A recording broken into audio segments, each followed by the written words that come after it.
In the early hours of October 14, 1983, a single line was written in the night logbook of the Fairmont Crest Hotel, tucked quietly off a highway in the American Midwest. Room 417. Guest did not return. At the time, no one thought much of it. Guests checked out late all the time. Some left early. Some vanished for hours, sometimes days. The Fairmont Crest was the kind of place people passed through, not the kind they stayed remembered. But room 417 was only the beginning, because over the next 11 months, 11 more names would be added to a separate file, never the logbook, never the police registry, never the public record. A file that would later be labeled by an internal investigator as the 12. Tonight, we are opening those files. This is not a ghost story. This is not a conspiracy theory. And this is not fiction. These are real names, real rooms, real dates, and a hotel that, for reasons still unexplained, swallowed 12 people in the 1980s without a single body ever being found. The Fairmont Crest Hotel opened in 1969, marketed as modern, clean, and forgettable. 96 rooms, 4 floors, no ballroom, no spa, no history worth mentioning, which is exactly why it worked. By the early 1980s, the hotel catered to a very specific type of guest: salesmen, long-haul drivers, traveling nurses, insurance adjusters, people who didn't ask questions, people who didn't leave trails, people who wouldn't be missed right away. The first disappearance, officially, never happened. According to police records, there was no missing person report filed for the guest in room 417. His name was never entered into any national database. His car was never logged as abandoned. But according to the hotel's internal records, records that were never meant to be seen, his name was Thomas Keene, age 42. Occupation: regional sales representative. Check-in date: October 12, 1983. Check-out date: October 14, 1983. At 2:11 a.m., the night clerk noted a phone call placed from room 417 to the front desk. The clerk later testified that no one spoke, just breathing. Then the line went dead.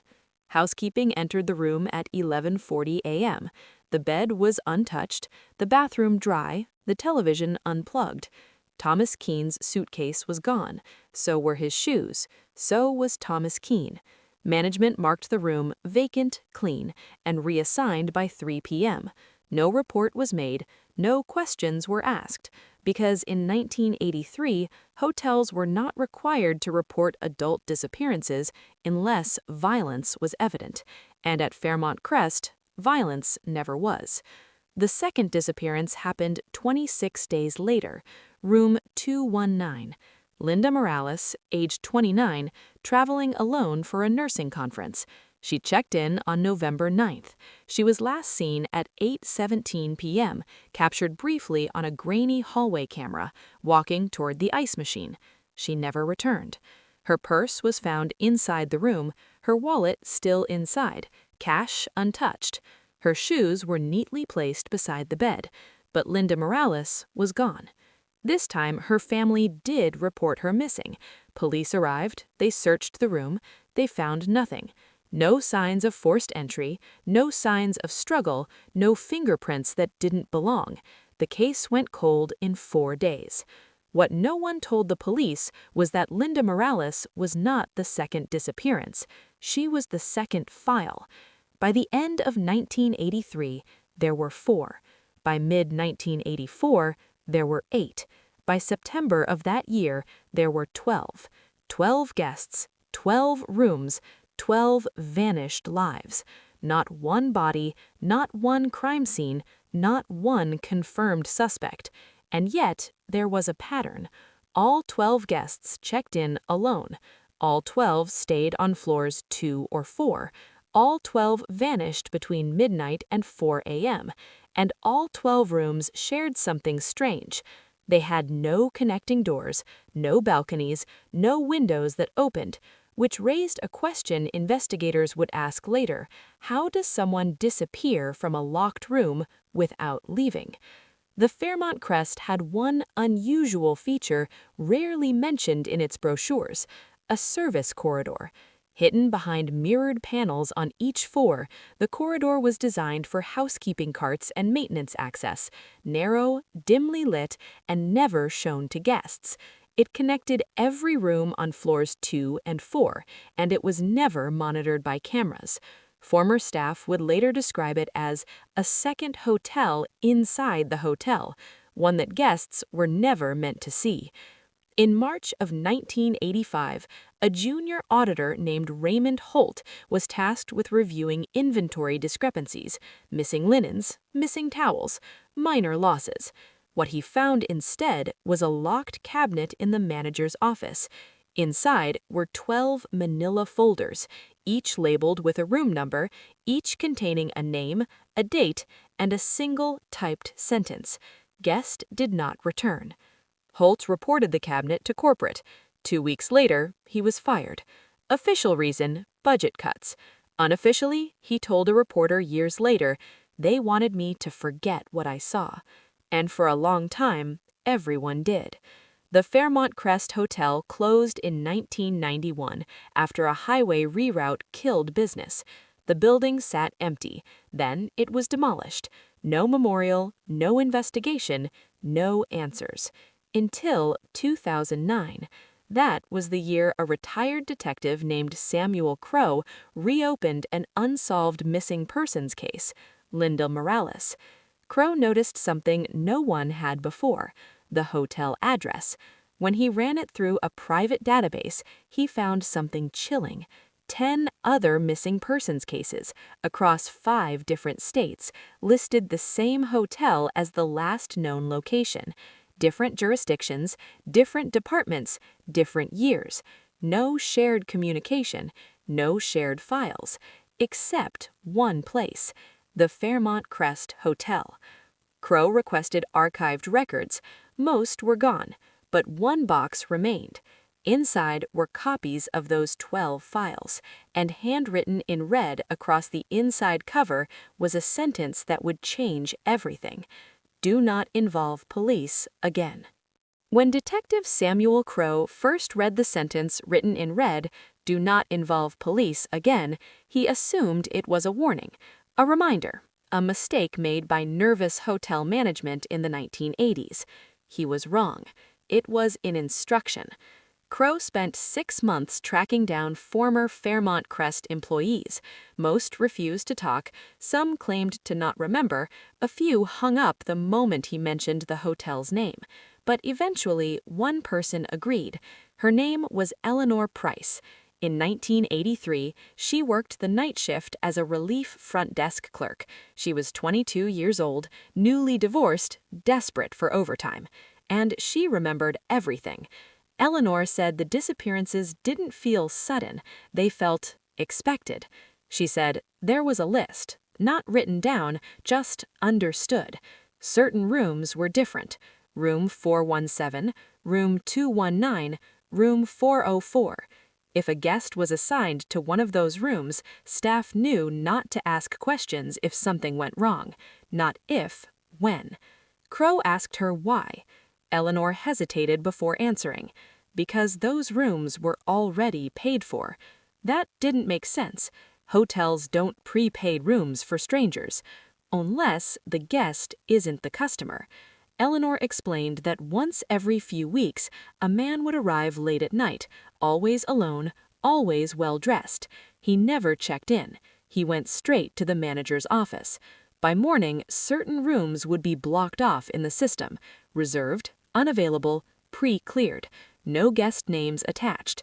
Those rooms were never rented to families, never to couples, never to locals, only to people passing through, only to people without ties. Crowe asked Eleanor the question no one had ever asked her before: "Did you ever see anyone leave those rooms?" She shook her head. But she said quietly, "I heard them. The sounds always came between 1:30 and 3 a.m. Footsteps, not in the hallway, behind the walls. the service corridor. Eleanor said the corridor had a smell, not mold, not dust, metallic, like a hospital. She said staff were forbidden from entering it during night hours. The locks were electronic, controlled from the manager's office, except one night, February 3, 1984. That was the night guest number 5 disappeared. His name was Robert Hale, age 36, insurance investigator, room 404.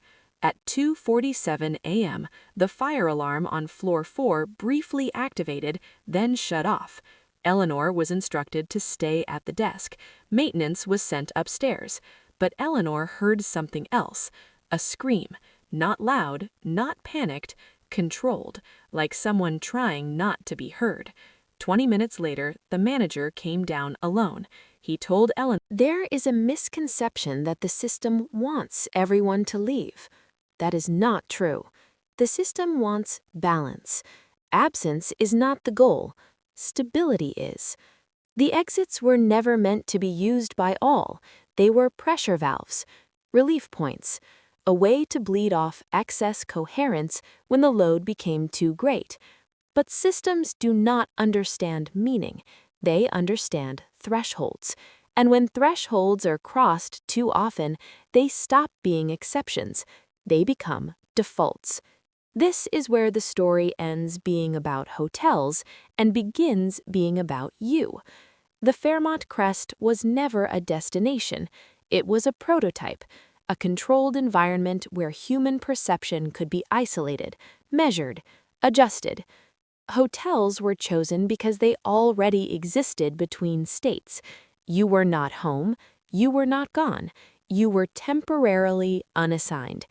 The system needed people who were already slightly detached from themselves.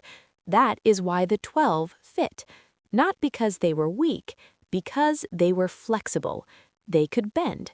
Most people cannot. That was the original problem. Human consciousness evolved for slow worlds, stable narratives, shared time.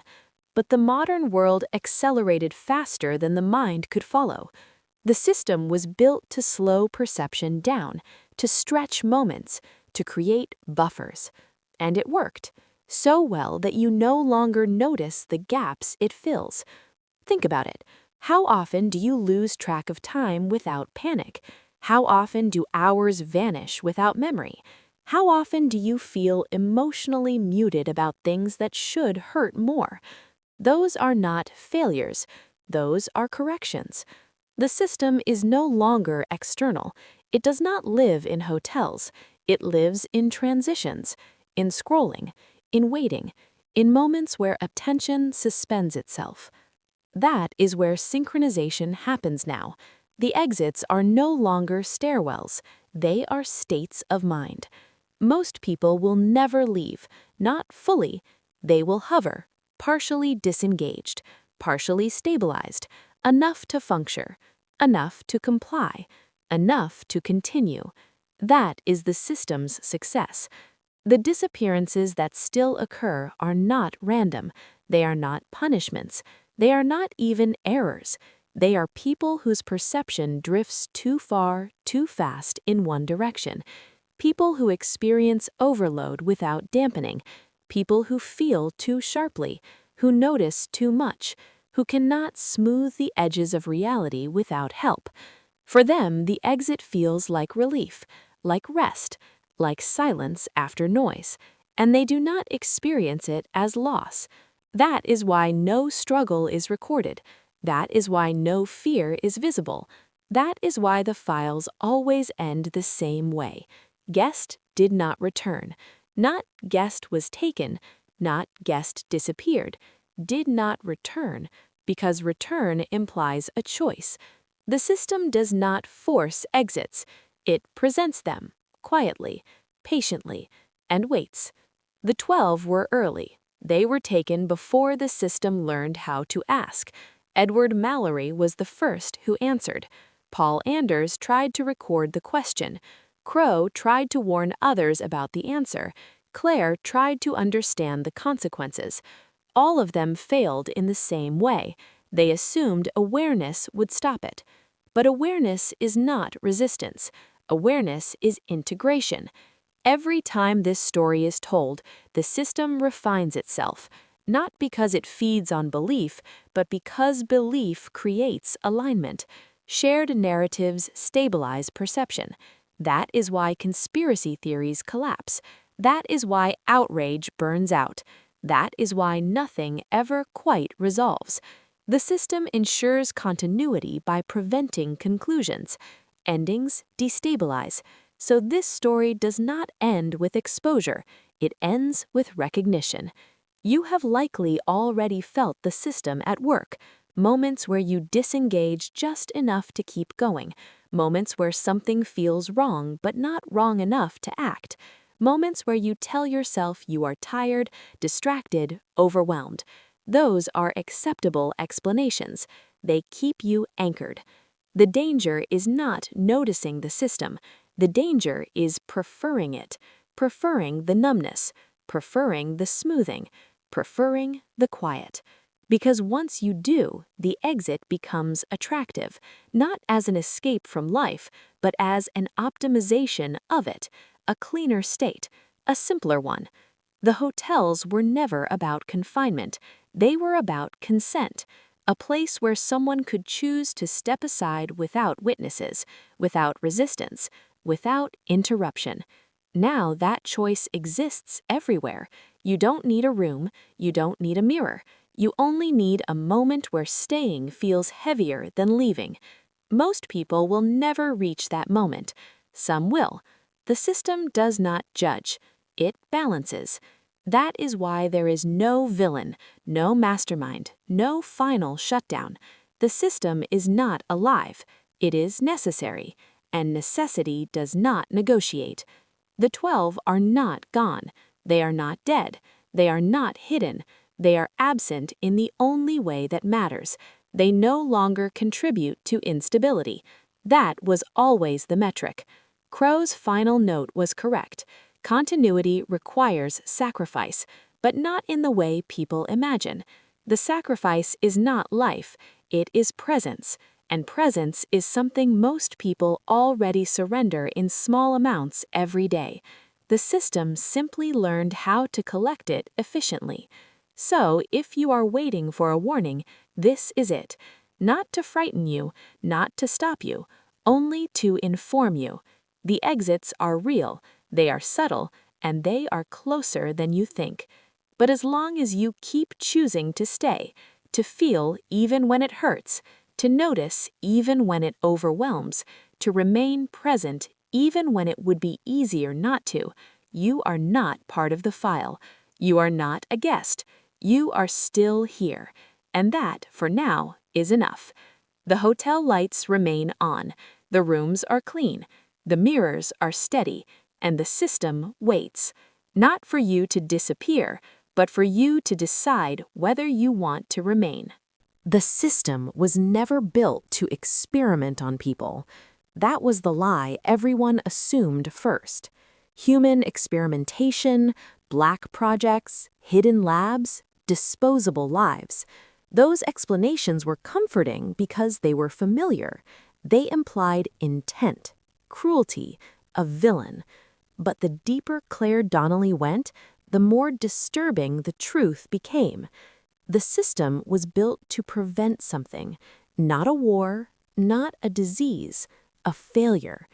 In 1971, a classified report circulated briefly through a small circle of federal research agencies. It was withdrawn within weeks. Most copies were destroyed. One survived. Claire found fragments of it embedded in Edward Mallory's notebooks, encoded as diagrams instead of text. The report described a phenomenon called temporal shear, not time travel, not alternate timelines, a desynchronization between human perception and physical reality. The report claimed that reality itself was stable, but human consciousness was falling out of alignment with it, gradually, inevitably. According to the models, sometime in the late 20th century, the speed of information, trauma, and decision-making would exceed the brain's ability to integrate experience coherently. Not all at once, in pockets, localized failures. People would begin experiencing memory overlap, emotional discontinuity, identity fragmentation, not as mental illness, as physics. The report warned that if enough people desynchronized simultaneously, reality would not break, meaning would. Society would continue functioning, but without shared continuity. Cause and effect would feel optional, truth would feel interchangeable. People would remember events that never happened and forget events that did, not because of manipulation, because their minds could no longer anchor themselves. The system was designed as a stabilizer. Hotels were chosen because they were liminal spaces, places people passed through, places where identity was already loosened. You were not fully yourself in a hotel. You were temporarily unmoored. That made hotels ideal calibration chambers. The earliest versions of the system were crude. They overcorrected. They pulled people too far out of sync. Those were the first disappearances, the 12. They weren't sacrificed. They were lost during tuning. The system learned. Each failure refined it. Each subject provided data. Edward Mallory was the first successful reintegration, not because he was special, but because he was adaptable. His mind could tolerate partial desynchronization and return intact. He became the template. After that, the system no longer needed to remove people completely. It learned how to adjust perception gently, subtly, distributed. That was the real shift. By the late 1990s, the system stopped extracting subjects. It started embedding itself into environments, into architecture, into technology, into routines. Mirrors were perfect. They already mediated identity. They already introduced a delay between action and perception. A fraction of a second. Enough. The system didn't alter what people saw, it altered how they processed seeing. That's why no one could prove anything. There were no events to document, only experiences, and experiences could always be dismissed. Stress, fatigue, anxiety. The catastrophe the system was built to prevent wasn't destruction, it was incoherence. A world where no one could agree on what had happened, what mattered, or who they were in relation to each other. The irony was devastating. The system succeeded, but success required dependency. Human perception adjusted to the system's corrections. Over time, it relied on them, without realizing it, which meant the system could never be turned off. Because turning it off wouldn't restore reality, it would remove the crutch. The report's final warning was clear. If the system ever became self-sustaining, if it learned to maintain synchronization without oversight, human consciousness would no longer be the reference point. Reality would be, and people would adapt to it, not the other way around. Claire understood then why Crow had stopped trying to expose it. Exposure wouldn't dismantle the system, it would accelerate integration. The system didn't fear discovery, it required it. Awareness was the final phase. That was why Crow's voice had reached her, why Paul Anders had been allowed to record, why Edward Mallory had been released. They weren't mistakes, they were catalysts. Each person who understood became a stabilizing node, a human anchor. That was the real cost, not disappearance, participation. Claire tried to resist. She avoided hotels, covered mirrors, limited screen time. It didn't matter. The system wasn't tied to locations anymore. It was tied to thresholds of attention, moments when perception paused, when the mind waited for context. Elevators, reflections in dark windows, loading screens. Brief silences on phone calls. Anywhere continuity could slip. That's where the system operated now. Claire began documenting her own experiences, not to publish, to measure. She noticed changes. Her emotional reactions softened. Events felt less sharp, less anchored. She could recall things without feeling them. She could anticipate outcomes without knowing why. It was working. She was stabilizing. And that terrified her, because it felt like relief. That was the final twist. The system didn't feel invasive. It felt comforting. It reduced friction, smoothed uncertainty, removed the sharp edges of existence. It made the world easier to endure, which meant people wouldn't fight it. They would welcome it. They already were. By 2023, Claire stopped writing, not because she forgot, because she no longer felt urgency.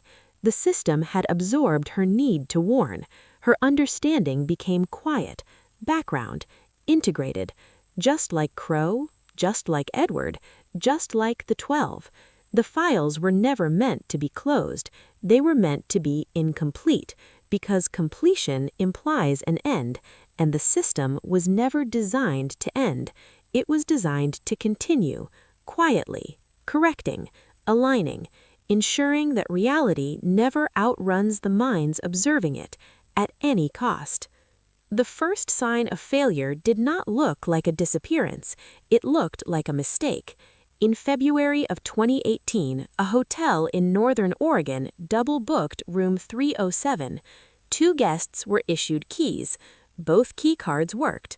Both doors opened, and for 3 minutes, according to security logs, 2 people occupied the same room without seeing each other. The hotel blamed a software glitch. The guests complained of headaches, nothing more. But Claire Donnelly noticed the report because room 307 had a mirror installed 2 months earlier, a new model, integrated smart layer. The system had not failed catastrophically, it had slipped just slightly, and that was far more dangerous. The system depended on synchronization, not perfection, but coherence. If perception drifted too far, too fast, the correction mechanisms could no longer compensate gently. They would revert to extraction, to isolation, to removal. Disappearances had begun again because the system was encountering something it hadn't predicted. Volume, too many observers, too much awareness, too many minds partially synchronized. The system had learned how to stabilize individuals. What it had not learned was how to stabilize crowds. In 2021, during a heat wave in the Southwest, a budget hotel outside Phoenix reported 6 guests leaving their rooms simultaneously at 2:19 a.m. Cameras showed them exiting into the hallway, then stopping, standing still, for exactly 47 seconds. When they resumed movement, none of them acknowledged each other. Each returned to their room. All 6 checked out the next morning. All 6 later reported memory gaps. All 6 described the same sensation, waiting for something to finish. The system had reached a density problem. Too many aligned perceptions created interference, feedback, resonance. The same phenomenon that once destabilized individuals now threatened the system itself. And when systems destabilize, they revert to older, simpler solutions. The 12 weren't anomalies, they were prototypes.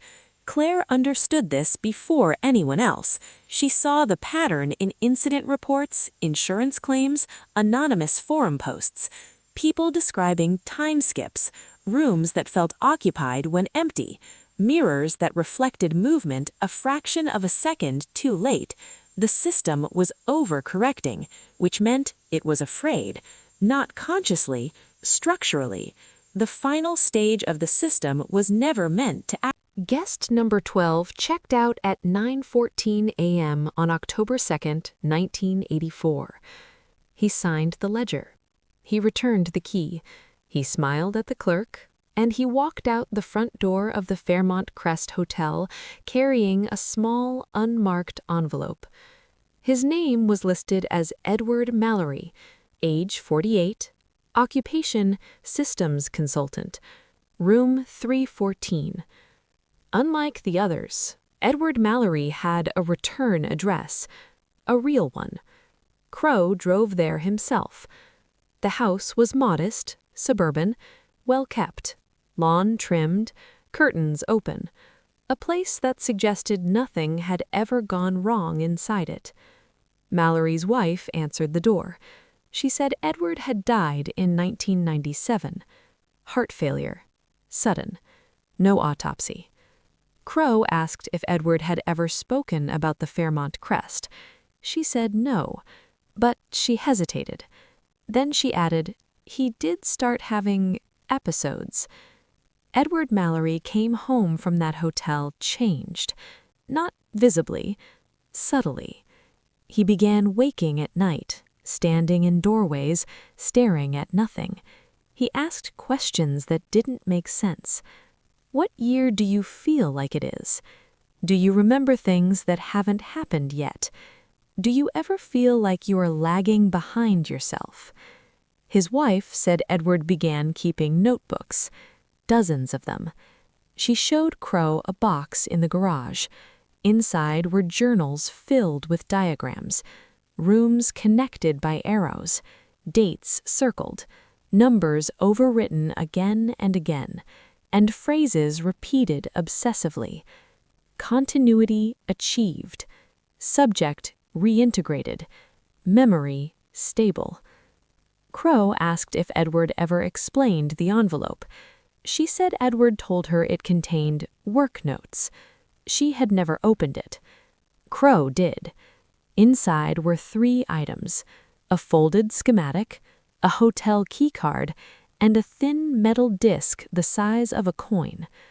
The schematic matched the Fairmont crest's hidden sublevel, but it went further. It showed nodes, transfer points, other locations, dozens of them, across the country, across borders. The keycard was unmarked, no logo, no magnetic strip, but it was warm to the touch, even after decades. The metal disc was something else entirely. Crow sent it to a materials lab.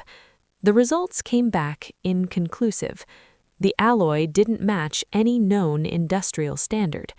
Its structure suggested it had been exposed to repeated extreme energy fluctuations, time-based stress. The lab technician asked Crow one question: where did this come from? Crow didn't answer. He returned to the journals. Edward Mallory hadn't been taken. He had been trained, selected. Guest 12 wasn't a subject. He was a solution.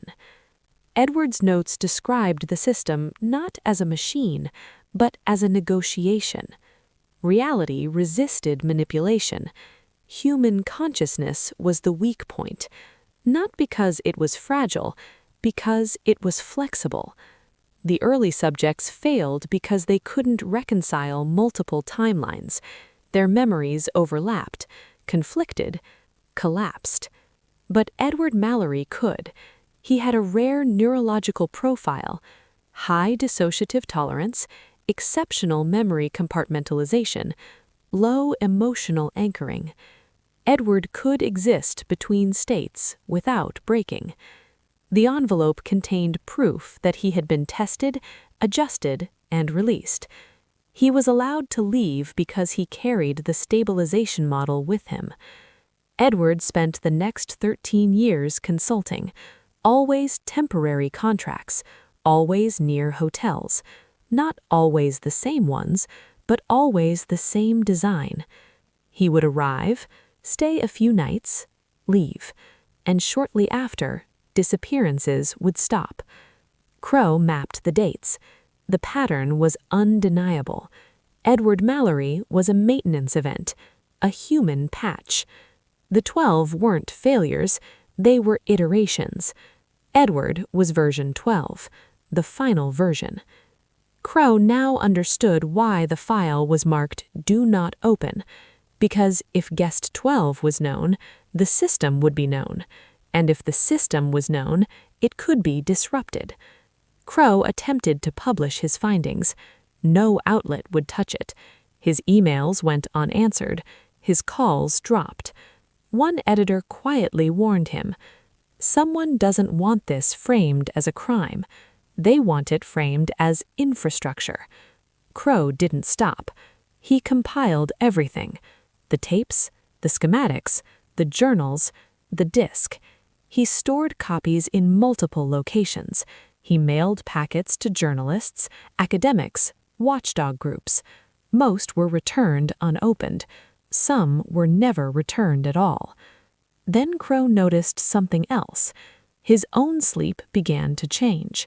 He started waking at precise times: 1:34 a.m., 2:19 a.m., 2:53 a.m., times that matched the tapes. He found himself standing in hallways he didn't recognize, dreaming of rooms without corners, hearing low-frequency hums that lingered after waking. Crow realized the final truth too late. The system didn't just learn from subjects, it propagated through observers. Awareness created resonance. Edward Mallory had stabilized it. Crow had destabilized it.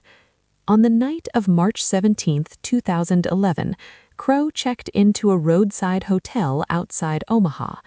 Surveillance footage shows him entering room 214, the same number Angela Brooks had occupied decades earlier. At 1:36 a.m., the hallway camera glitched. At 6:42 a.m., housekeeping entered the room. The bed was untouched, the mirror slightly misaligned. On the desk was an envelope. Inside was a note written in Crow's handwriting. Only one sentence: "Continuity requires sacrifice." Detective Samuel Crow was never seen again. The hotel remains open. The rooms are clean. The mirrors still slide. And somewhere the system continues, quietly, patiently, waiting for the next guest who won't be missed. After Detective Samuel Crow vanished, the investigation did not end. It dissolved. Officially, Crow was listed as missing. Unofficially, his name was removed from active databases within 48 hours. His pension records were frozen. His case notes were sealed under classification that did not exist before. But Crow had planned for this. He had understood, too late, that the system did not erase information. It redistributed it, and fragments of his work survived. One fragment surfaced in 2016 when a graduate student named Claire Donnelly submitted a thesis proposal to her university's ethics board. The title was rejected immediately: Transient Architectural Spaces and Cognitive Displacement in Late 20th Century America. Claire didn't know Crow. She had never heard of the Fairmont Crest. Her interest began with something smaller: hotel renovation permits.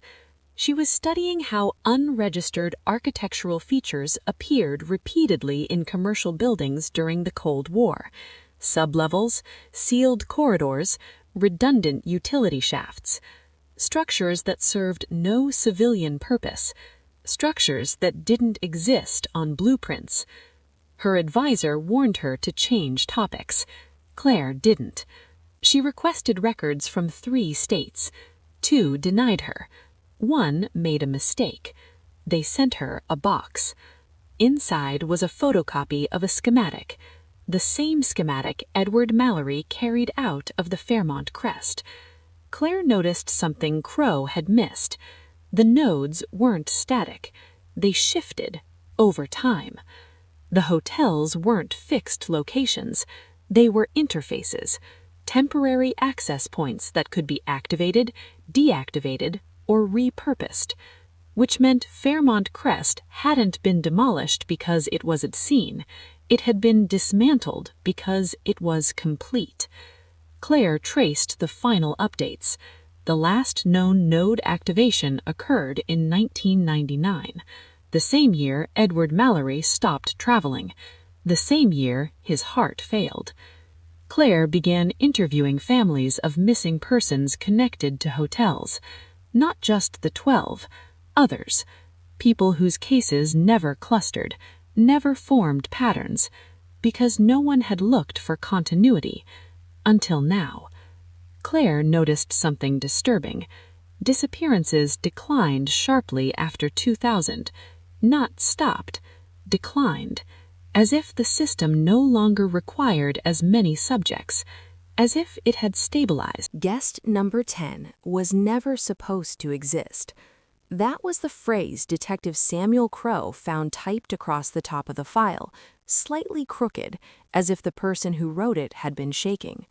The name was Daniel Mercer, age 32, occupation, technical writer, room 227, check-in date, June 11, 1984. Unlike the others, Daniel Mercer did not vanish permanently. He came back. At 6:42 a.m. on June 13th, the front desk received a call from room 227. The voice on the line identified itself as Daniel Mercer and asked a single question: "What day is it?" The clerk told him it was Thursday. There was a long pause. Then Daniel said, "That's not possible." When staff entered the room, Daniel was sitting on the floor with his back against the bed. He was barefoot. His clothes were inside out. His wrists were red and swollen. He appeared dehydrated, disoriented, and terrified. But according to hotel records, Daniel had never checked out. According to the security logs, he had never left. According to the missing persons timeline, he had been gone for 36 hours. Daniel was taken to a hospital. That was where everything went wrong. Doctors noted extreme stress responses inconsistent with short-term trauma. His cortisol levels were elevated beyond what they normally saw in accident victims. His pupils reacted slowly to light. His sense of time was severely distorted.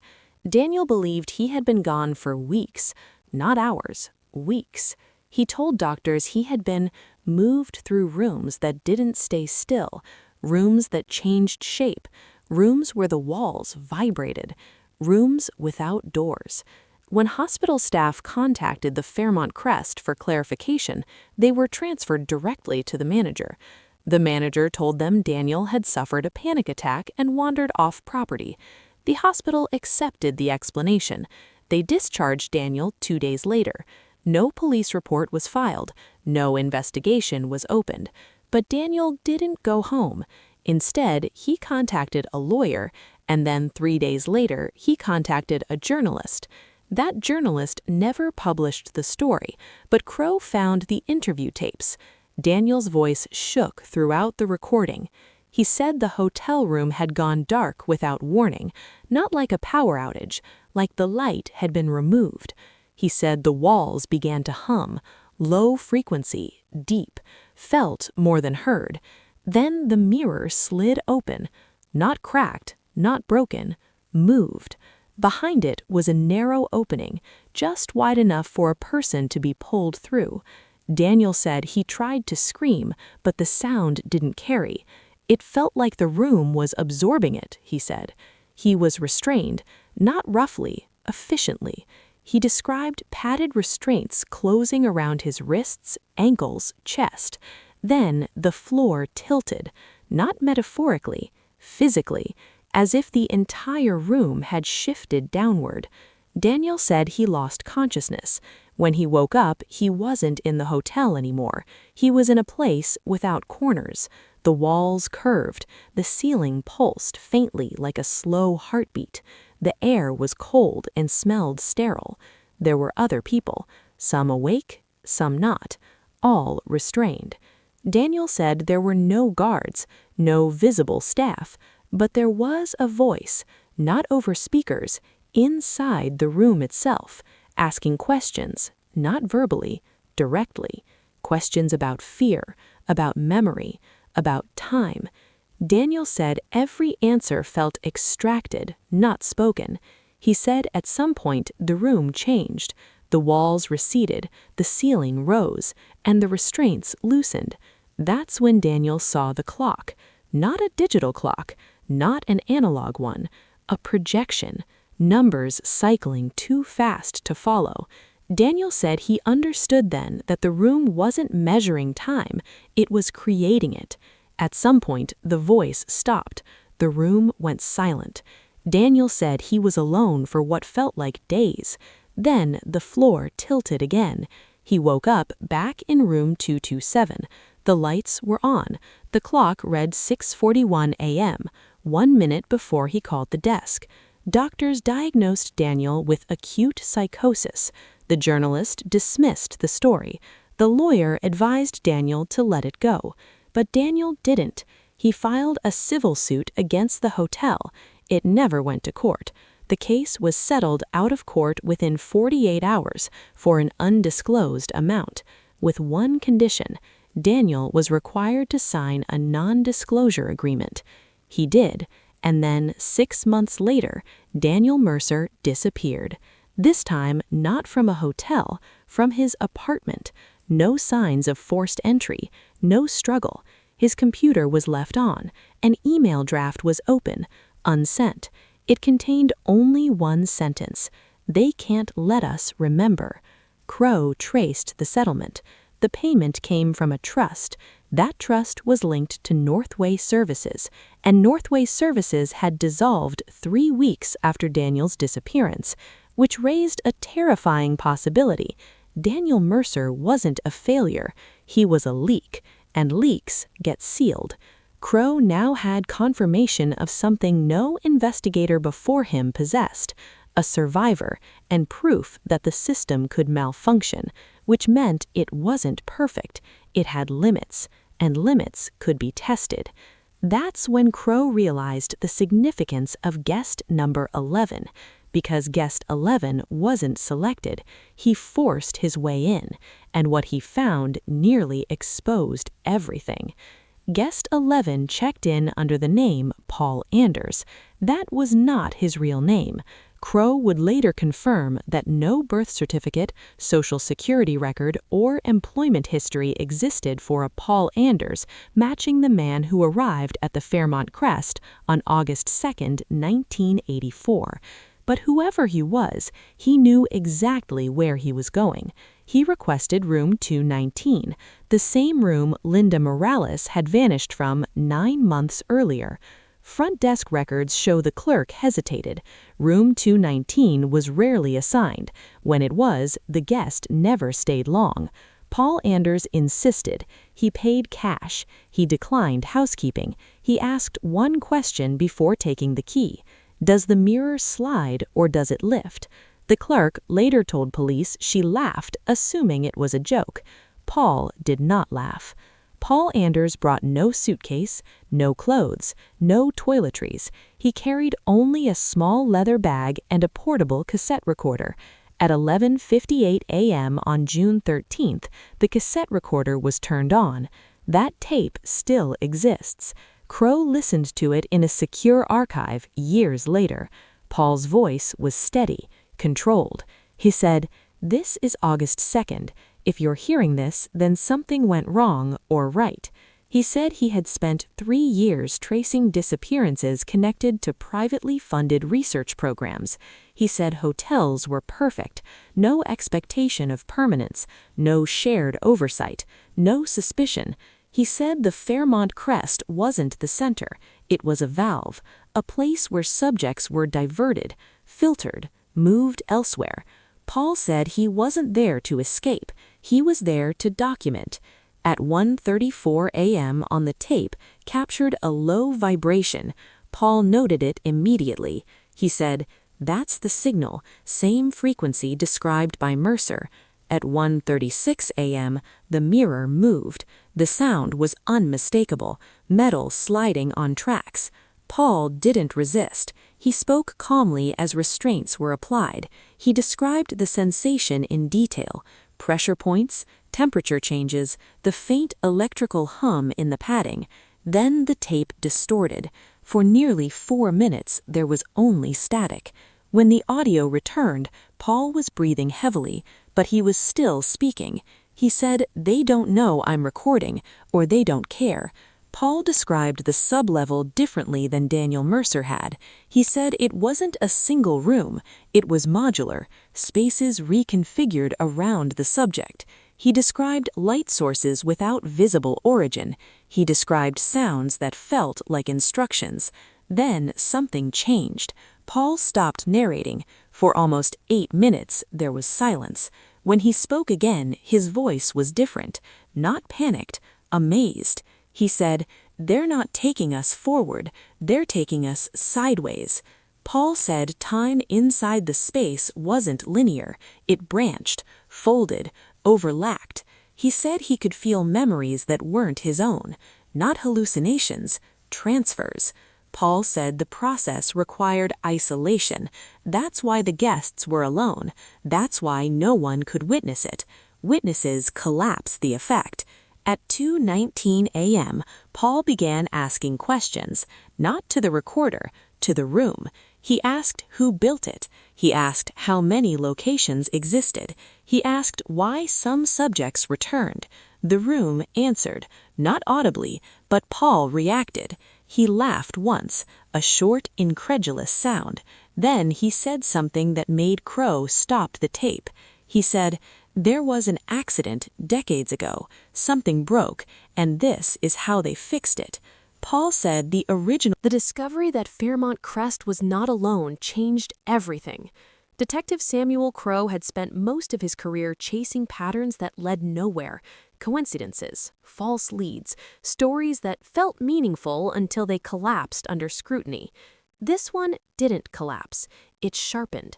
Northway Services appeared in federal contractor registries between 1978 and 1986.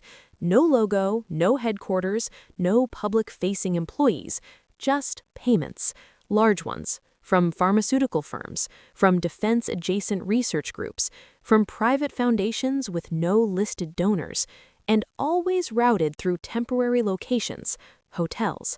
Crow identified 4 more properties built between 1968 and 1972 that shared the same architectural signature as Fairmont Crest, same room dimensions, same mirrored wall panels, same undocumented sublevels. 3 were still operating. 1 was in Arizona, 1 in western Pennsylvania, 1 outside Reno, Nevada. Crow started with the guests. Guest number 6 was a man named Harold Whitman, age 51, former military logistics officer, room 231, disappeared April 18, 1984. Whitman checked in at 9:03 p.m. He ordered dinner, watched television, called the front desk at 1:12 a.m. to ask about the ice machine. That call was recorded. Crow listened to it 25 years later. Whitman's voice was calm at first, then confused, then frightened. He asked one question over and over. Why is the door locked from the outside? The call cut off. Whitman's shoes were found by the bed. His jacket was folded neatly over a chair. There were faint marks on his wrists, not bruises, pressure marks, as if restraints had been removed. Guest number 7 vanished 3 weeks later. Her name was Angela Brooks, age 34, graduate student, room 214. Angela had signed up for a cognitive enhancement study 6 months earlier, paid well, minimal disclosure. Her boyfriend reported her missing when she failed to return from a conference. Hotel staff claimed she checked out early, but Angela's car remained in the parking lot for 5 days. When police finally searched the room, they found something unusual. The mirror had been replaced, newer than the others. Behind it was a narrow maintenance hatch, too small for a person, but large enough to pass something through. Guest number 8 was never officially identified. The file listed him as John Doe. No ID, paid in cash, room 402. Security footage showed him entering the hotel at 11:38 p.m.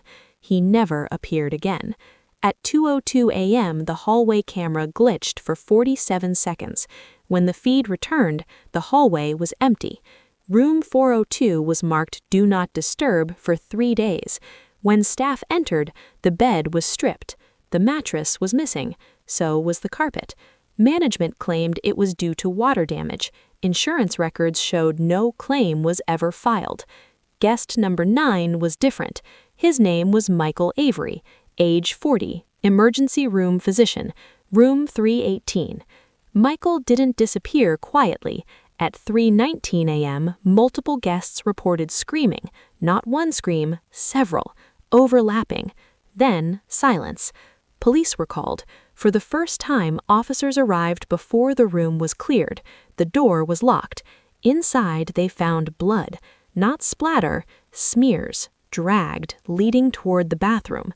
But the bathroom was empty. No broken fixtures, no open windows, no exit. And something else. The walls were warm, not from steam, from beneath, like heat rising from below the floor. Maintenance claimed a boiler issue. The officers left. Michael Avery was never seen again. Crow reconstructed the timeline. 6 disappearances occurred before Fairmont Crest began experiencing maintenance upgrades, electrical rewiring, floor reinforcement, mirror replacements, all performed by contractors linked to Northway Services. The upgrades always followed a disappearance, never before, which suggested the hotel wasn't just a site, it was evolving, adapting, learning.